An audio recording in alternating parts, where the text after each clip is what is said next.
Good afternoon. With my presentation today, I hope to build your awareness of Beowulf, our company, the capital raising that we've recently announced, and our future prospects. We're currently conducting an SDR rights issue in Sweden, and this issue is available to both SDR holders and other investors. It's being done at a very attractive discount. And I'll draw your attention to the fact that the rights issue closes on the 4th of December.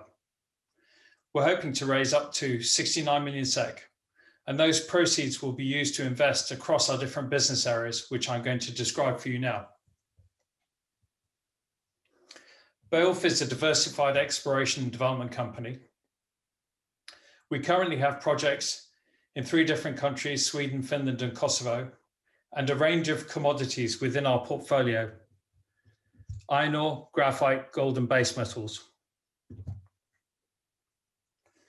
Beowulf, even though I'm a British CEO, Beowulf has been listed in Stockholm since 2008. We're 68% owned by Swedish shareholders. And our ambition is to be a regional supplier of metals that we believe will be in demand in the future. We have 3 main business areas. Kallak is our most advanced exploration asset. Its potential resource of up to 250 million tons, from which we've produced a market-leading magnetite concentrate of 7.5% iron content. In recent days, you'll have seen announcements by LKAB about a 400 billion investment in fossil-free iron making, and also the Prime Minister talking about building green communities, reducing emissions, and the importance of the mining industry going forward. So really a project such as Kallak is finding its time now. With Fennoscandian, we're developing a resource and production base of natural flake graphite. Fennoscandian is Finland's only developer of natural flake graphite and is developing itself to be the supplier for Finland, to help Finland achieve its ambitions of being in battery manufacturing. And Fennoscandian sits on the doorstep of both Nordic and European markets. And with Vardar, we've made an investment in the very highly prospective Tethyan Belt in southeastern Europe. And our investment is already delivering strong exploration results. Jokkmokk Iron Mines is our 100% owned subsidiary, which holds the Kallak license, the Kallak Iron Ore project. Kallak is located in the basic industry heartland of northern Sweden, both mining and steelmaking. It's in close proximity to renewable power and also infrastructure, with the closest railway passing 40 kilometers away, and port options available at Luleå and in Narvik in Norway, giving it access to both domestic markets and export markets. Beowulf has been developing Kallak since 2006. We acquired our first exploration license in that year. We've invested over 80 million SEK in the project.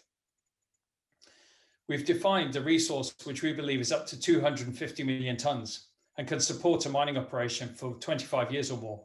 And we have further exploration potential to the south with our Pakiara number 6 license.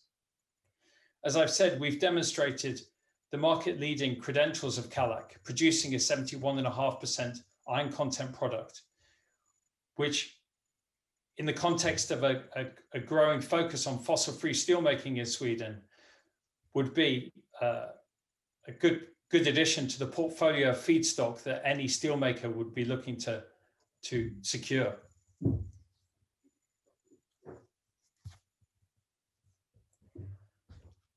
At the present time, we're waiting for a decision on our application for an exploitation concession. But if that concession was awarded, then we believe we're 4 to 5 years from production, given that both project development and environmental permitting processes are synchronized. And in the context of those developments that I've talked about, the drive for fossil-free steelmaking in Sweden, then a project like Kallak fits perfectly within that picture. Moving on to Fennoscandian resources. This is a 100% owned subsidiary of Beowulf. We acquired Fennoscandian in early 2016. And really over the last few years, we've been slowly building this business. Again, it's in a very interesting time for Fennoscandian. Europe and the Nordic region is looking at developing a strategic capability to be manufacturing batteries. And in the context of that, raw material supply is an important factor. Both transparent supply, where do you get your raw materials from, and secure supply. With the rapid growth that's forecast in the development of gigafactories within Europe and the Nordics, there'll be a demand for both anode material and the raw material that is used to manufacture anodes, which is natural flake graphite. We believe that Fennoscandian is ideally positioned in that battery ecosystem that's been developed in Finland. The company is already part of many collaborative networks that are looking at the entire value chain of the battery ecosystem. As I've said, we're looking at developing a resource and production base, but our focus has always been on moving as far downstream as we can. And we've been very well supported in doing that with funding from Business Finland. This has enabled us to do the preliminary test work, but also advanced test work to determine the suitability of Aittolampi graphite for both the battery market and other value-added graphite products. Aittolampi is in an ideal location. It's in close proximity to the mining and industrial town of Outokumpu. Good infrastructure, access to power, so all the things you need to develop a modern, sustainable mining operation. In 2019, we did another drill program and we upgraded our resource such that we have a resource now of over 1.25 million of contained graphite. And what we've done with our test work is we've developed the almost perfect crystallinity, which is an important prerequisite for high-tech applications, such as lithium-ion batteries. And through purification test work, we've also shown that we could meet the specification required for lithium-ion batteries. Because the gigafactories are getting built and the demand scenario for natural flake graphite is already there, we're looking to accelerate as best we can the work that we do at Aittolampi.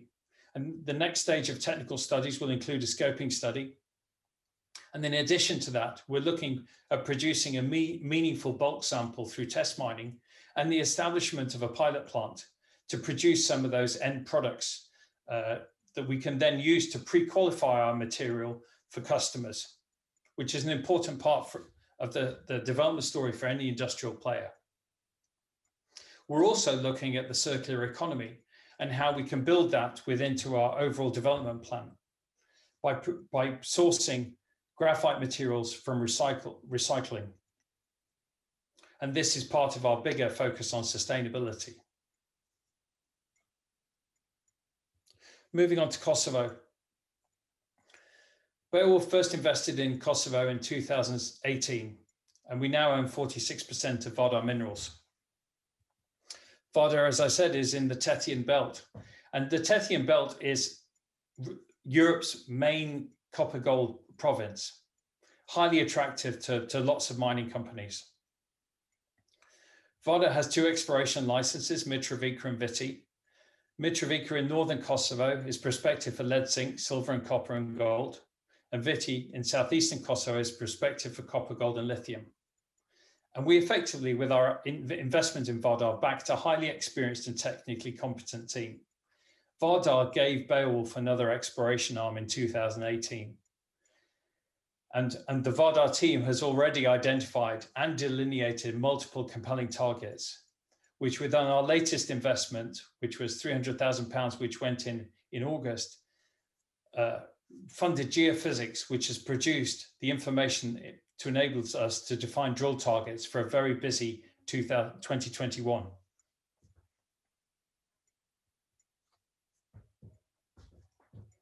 Our Mitrovica project has 4 different exploration targets on it. Wolf Mountain to the north, which is prospective for lead, zinc, silver, Majan Peak in the middle, which is prospective for gold, Mitrovica South, which is prospective for zinc, copper, and gold. And then what we believe that underlies all of this is a larger mineralized system. What also makes this very interesting is the existence and the proximity of the Stan Terg mine to the east of the exploration license. Within this bigger picture that Vardar is steadily building out, we have everything connected. And so we are very excited about this, even though it doesn't show on my face sometimes. There was significant work done on Wolf Mountain in 2018, which basically defined an area of mineralization 800 meters by 400 meters. Both trenching and drilling intercepted mineralization. And in trenches, we found grades of up to 5% combined lead and zinc. The conclusion of all of this work was that there were potentially high-grade feeder structures feeding the mineralization that we were observing and sampling at surface. And that is what the geophysics has shown us. If you look at the cross-section to the bottom left-hand corner, the black arrows are pointing to white patches, which are the geophysical anomalies that we have identified through the geophysics program. Where these white anomalies come to surface, we have sampled lead zinc mineralization. And these white patches represent the potential high-grade feeder structures and also the drill targets that we will be working on in 2021. With Majan Peak, we have another large-scale anomaly. Vardar this year has been able to conduct soil sampling and grab sampling, which has proven the scale of the anomaly, which is 1,400 meters by 700 meters. And you can see there the gold circles, which are delineating the gold in soils. The geophysics from Majan Peak has then shown us further anomalies. And what you've got on the left-hand side of this picture is the anomalies with the black arrow pointing to the anomaly as we move east to west through Majan Peak. And again, where the anomaly comes to surface, we have already sampled gold mineralization. So this represents another exciting drill target for 2021. And finally, in the Vardar portfolio, we have Viti. Viti, we haven't reported the results of the geophysics yet, those should come in the coming weeks. But what we have through the 2019 program is identified intense alteration, which usually is the mechanism which is allowing metals to be introduced into the system that we're observing. And we also have oxidized mineralization at surface. And the two drill holes that we put down last year intersected copper and gold mineralization. So again, this represents another exciting porphyry target within the overall portfolio. So just to conclude, we're making progress across all our business areas in Beowulf. With Kallak, we have the expectation of forthcoming decision. We have in the wider environment in Sweden, a drive for fossil-free industry, a drive for fossil-free steelmaking, and a focus on sustainable production of raw materials. And as an upstream asset in Kallak, with a large-scale resource which can produce a market-leading concentrate, we have a perfect candidate to be supplying feedstock materials for fossil-free steelmaking in the future. With Fennoscandium, we're building out our resource production base. We're positioned within Finland to be able to enable Finland to achieve its ambitions of self-sufficiency in producing its own batteries. And we're sitting on the doorstep of Nordic and European markets. And then with Vardar, as I've shown you from the geophysics, just on 2 out of the 4 targets we have at Mitrovica, we have exciting drill targets for 2021. So there's a very busy year ahead. Thank you very much. Okay, thank you very much, Kurt. Now it's time for the Q&A. And we'll take the first question. And can you tell us what you'll be focusing on most in 2021? I think from actually in the field work programs, it'll be our exploration in Kosovo. The geophysics that we funded in the autumn is now giving us sets of results week after week. And as you can see from both 2 out of the 4 targets at Mitrovica, we've got drilling opportunities at Wolf Mountain for lead zinc, and we've got drilling opportunities at Majan Peak for the gold. So that will be the prime focus. But to be honest with you, as I just said, we have activity taking place in all 3 areas of our business. So in Finland, technical studies around Aitolampi, investigating options for the pilot plant, doing further test work to produce end products that we can then pre-qualify with customers. That's going to be another very active area. And then with Kallak, if we get a decision on the exploitation concession, and as I've always said, we've done the work to get the decision, a positive decision, then we'll be moving forward with the next stage of project development for Kallak. Okay, and I know you talked about this in your presentation, but could you tell us a little bit what it is that makes the project Kosovo so interesting? Well, number one, it's in the Tethyan Belt. So with other Balkan countries, there is a lot of activity in the mining sector. Some major projects in Serbia, Rio Tinto is in Serbia, and other large mining companies. Kosovo is the next address on the list of countries that mining companies are looking at. And really, with the Vardar team, we have backed an incredibly experienced and technically competent team. And you can see from the work that I've included in this presentation, what we are seeing is state-of-the-art exploration technologies being used to determine what the next stage of investment will be and what the next development in the work program will be. So we are very excited, even though, as I said, it doesn't show on my face sometimes, for what 2021 could hold in Kosovo. Okay, thank you for that. And you said that 68% of your shareholders are Swedish. But the next question is, how does the ownership of Beowulf Mining look like, more specifically? It's 100% retail, which when I say that to advisors, they're a bit shocked. But we have no institutional investors in the company. When I say it's 61% owned by Swedish shareholders now, when I joined the company towards the end of 2014, the company was less than 14% owned by Swedish shareholders. So over that period, it's grown significantly. And I think what the company has been most well known for is its Kallak asset.